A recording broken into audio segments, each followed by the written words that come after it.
Mais um falecimento precoce dentro do fisiculturismo. Dessa vez, uma jovem com seus 20 anos de idade. Gente, é muito jovem, né? Ela teve uma desidratação severa, né, de acordo com a família, tá? Teve uma parada cardíaca que não conseguiu reverter esse quadro. Muito triste, né? Muito triste mesmo. E a gente precisa discutir esse assunto não para fazer qualquer tipo de julgamento, nem trazer esse assunto de forma pejorativa ou também querendo gerar hype, né? Eu vou tentar fazer aqui uma reflexão do ponto de vista científico e prático do que é que você precisa saber, né, sobre o que é que aconteceu com ela, né? Eu vou fazer algumas especulações, logicamente, mas falando principalmente do processo de desidratação, tudo bem? Então, assim, você não vê esse tipo de assunto em todo lugar, então você vai deixar o like e se inscrever no canal para não perder nenhuma novidade. Quer tirar suas dúvidas também? Deixa nos comentários. Vou tentar responder todo mundo, nem sempre eu consigo. Se você quiser prioridade para ser o cara que vai ter a resposta respondida, te convido também a ser membro aqui do canal. Vamos lá. Ó, a gente teve o falecimento dessa jovem, né? A gente viu aqui no. Saiu nas páginas Maromba, né? E aqui eu peguei do Instagram dela. Foi colocado aqui que ela teve uma parada cardíaca, né? Complicação de uma desidratação severa. Não falou se teve uso de diurético, exatamente qual foi a estratégia utilizada, mas eu imagino que tem diurético sim, né? E é um dos problemas que eu mais falo dentro do fisiculturismo, porque muita gente se diz é só esteroide, só esteroide, só esteroide, mas não, a gente também tem outras coisas, né? E a gente sabe que existe uma polifarmácia dentro do fisiculturismo que aumenta os danos de saúde de forma global.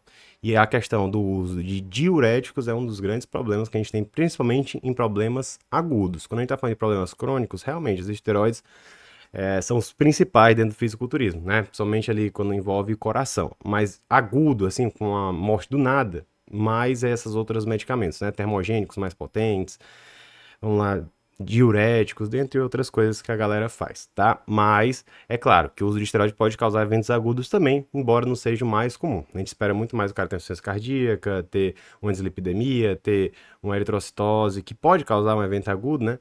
A dislipidemia pode causar um evento agudo, então assim, ele pode ter uma trombose, pode ter um infarto, pode, mas geralmente vai ter um cara com insuficiência cardíaca e com alguns fatores de risco ali associados que pode gerar um evento agudo, mas não é uma coisa que usou, já vai ter, né? Como acontece com os diuréticos, tá?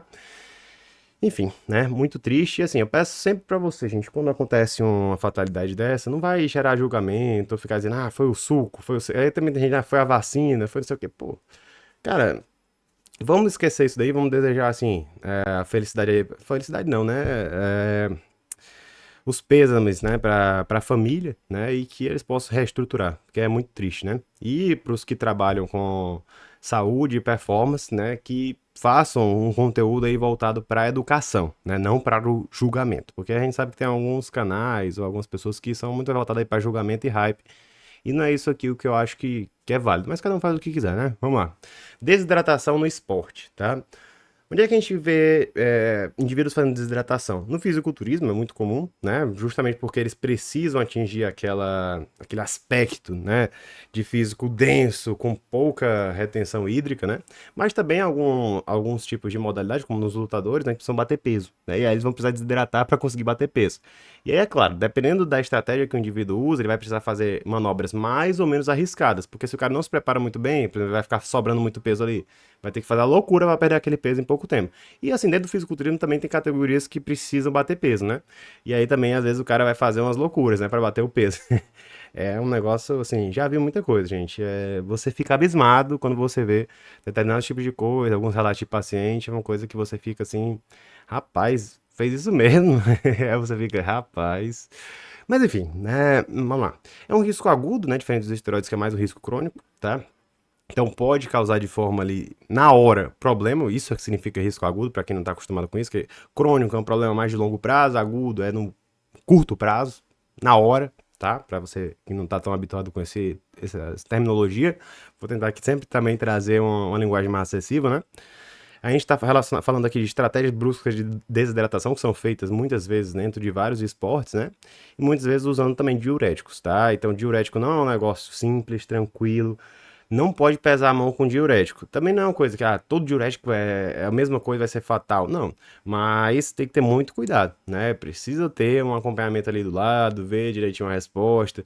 Principalmente a pessoa já ter utilizado antes de utilizar qualquer coisa. Eu não digo que faça isso, tá? Mas pelo menos já tenha testado antes, não faz um negócio toda jambrada, a primeira vez que fez, aí a pessoa não sabe como é que responde, aí usa uma dose maior do que era, uma dose menor e depois tem que aumentar muito a dose e faz de uma vez o choque. Cara, calma, tá? E existe muito essa questão de desidratação em cenário não competitivo. Tem gente que vai fazer uma desidratação pra, sei lá, pular carnaval, né? Vai fazer alguma coisa pra tirar uma foto. Tudo bem, né? Isso aí acontece, mas tem que ter muito cuidado também, que também existem riscos, né? Por que que a desidratação pode causar problemas, gente? Ó, a desidratação vai fazer com que você reduza o quê? O teu sangue. Porque dentro do sangue a gente tem o quê? Tem líquido, né? Se a gente está fazendo tirada desse líquido, né, da água do sangue, a gente vai ter uma redução do volume sanguíneo, tá?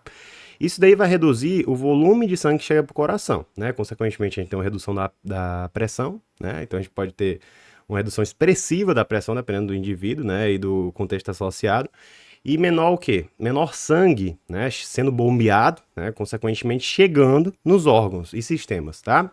Isso daí pode causar o quê? Uma falência circulatória, né? Então a gente pode ter, por exemplo, uma dificuldade desse sangue chegar, por exemplo, no próprio coração, né? A gente pode ter uma isquemia miocárdica, o músculo cardíaco não vai estar recebendo sangue o suficiente. Isso daí, o que é que significa isquemia, gente? Vai ter uma redução do aporte de oxigênio. O músculo cardíaco não vai estar recebendo oxigênio suficiente para funcionar. Isso aqui é potencialmente fatal, né? Então a gente não pode deixar isso acontecer. E os órgãos do sistema, de forma geral, não vão estar recebendo aporte sanguíneo, consequentemente, não vai estar fazendo o aporte de oxigênio e nutrientes que ele vai precisar, né? A gente precisa ter esse cuidado, tá? Então é um negócio complicado, né? É um negócio complicado que é potencialmente fatal, né? Beleza. Distúrbio eletrolítico, tá? O que é que significa dizer? A gente tem alteração de alguns eletrólicos, né? Principalmente sódio e potássio, tá? Principalmente sódio e potássio, por essa desidratação, né? Isso pode levar, né? Porque o sódio e potássio são importantes para a condução cardíaca, né? Para o ritmo de funcionamento cardíaco. Tô tentando falar de uma linguagem mais simples para também não ficar um negócio muito complexo, tá? Então, assim, para o coração bombear e funcionar normal, ele precisa de sódio e potássio. A gente também pode ter alteração ali, por exemplo, em magnésio, em cálcio também, mas principalmente sódio e potássio. Então, assim, o coração, para ele ter um ritmo de funcionamento normal, ele vai precisar de sódio e potássio.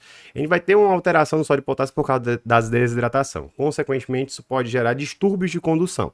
Pode gerar algumas arritmias, tá?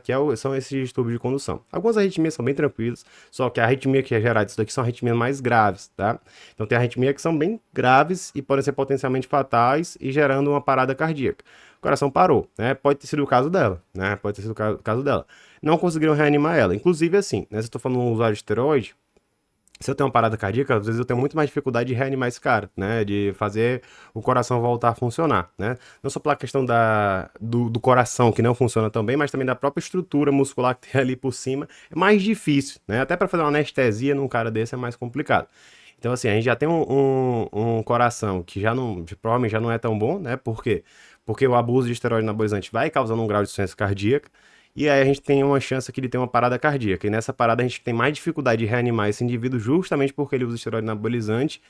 Não só porque ele usa esteroide anabolizante, mas porque ele tem um coração comprometido, tudo bem? E ele tem a questão muscular que está envolvida ali, tudo bem? Torna um pouco mais difícil, mas não quer dizer que é impossível, tá? A gente tem uma fatalidade com ela, às vezes acontece com outras pessoas também. Tem pessoas que não conseguem reverter a parada mesmo nunca tendo usado esteroide anabolizante. Então assim, a gente tenta evitar ao máximo que o indivíduo tenha uma parada cardíaca, tá? Beleza. E a gente também pode ter o comprometimento renal, né, de forma aguda. Quando a gente está falando de esteroide anabolizante, a gente não tem um efeito direto do esteroide nos rins, tá? A gente tem um efeito indireto, principalmente por conta da hipertensão arterial. Então a gente tem muito mais chance de ter uma doença renal crônica, não uma insuficiência renal aguda, tá? Com o uso de esteroide anabolizante.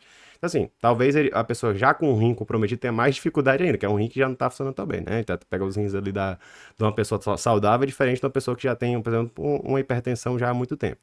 Então a gente tem que ter esse cuidado, tá?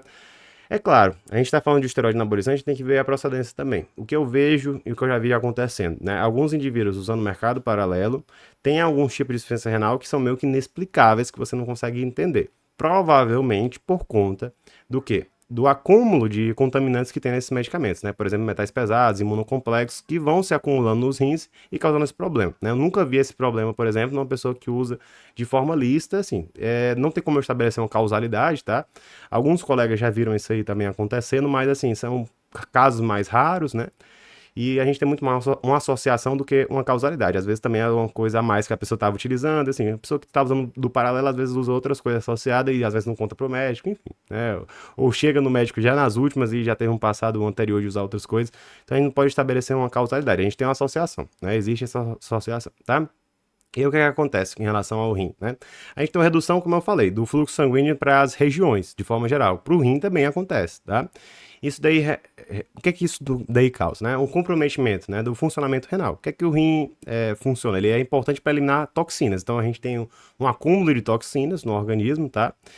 E menor regulação eletrolítica. Consequentemente, a gente tem mais facilidade também para ter um distúrbio eletrolítico e, consequentemente, ter uma parada cardíaca. Então, a gente tá tudo interrelacionado, gente. Então, assim, a gente tem que ter muito cuidado. Desidratação não é um negócio que a gente pode simplesmente brincar e fazer do jeito que quiser, porque é um problema que pode levar a óbito na hora e ali não tem muito o que fazer, né? Vai tentar reanimar a pessoa, às vezes não consegue. Somente se não tiver um suporte, às vezes, hospitalar, não consegue fazer alguns tipos de estratégias para tentar fazer com que essa pessoa volte, pelo menos a ter mais chance de ter uma possibilidade de voltar 100% ali, né? Então, às vezes pode gerar alguma sequela mais grave, dependendo do grau de isquemia que foi feita ali nesse processo. Cara, é complicado, né? É complicado, tá? Inclusive, se você é médico ou profissional da saúde que quer trabalhar com usuário de esteroide anabolizante com ética e assertividade, te convido a conhecer meu curso Guia do Anabolismo Consciente, que é um material de mais de 200 páginas, falando tudo sobre esteroide, perfil de esteroide anabolizante, ciclo TPC, TRT,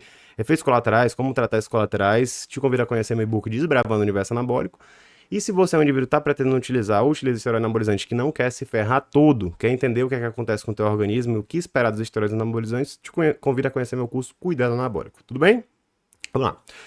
Pontos práticos, né? A gente está falando de um risco agudo, então a gente tem que ter muito cuidado com o que vai ser feito, tá? Perigo para atletas e usuários recreativos. Então, assim, se você é uma pessoa recreativa, cara, não vale a pena usar diurético. Você pode até fazer alguma manobra de desidratação, por exemplo, não, vou fazer aqui uma hiperidratação com desidratação ali, um negócio mais simples, né, sem fazer um negócio muito exagerado.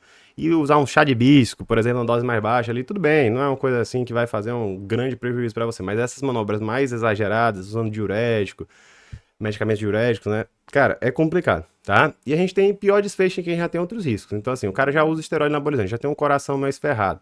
Tem uma parada, é mais difícil de retomar, né? Então a gente tem que ter muito cuidado.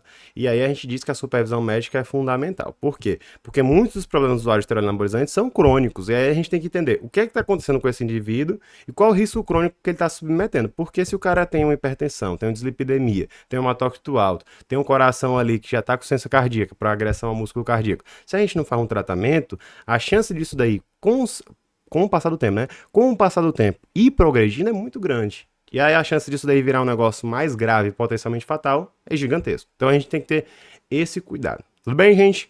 Entendi. A gente falou de coisas perigosas aqui, né? Falou de estratégia perigosa, mas assim, a gente tem mais estratégia perigosa, né? Eu vou até sugerir para você, se acha interessante saber sobre esse tema, cara, aprenda sobre DNP, né? O termogênico mais perigoso que já levou muita gente ao arrasta para cima. Vou deixar aqui um vídeo completo para você. Te espero lá e um grande abraço.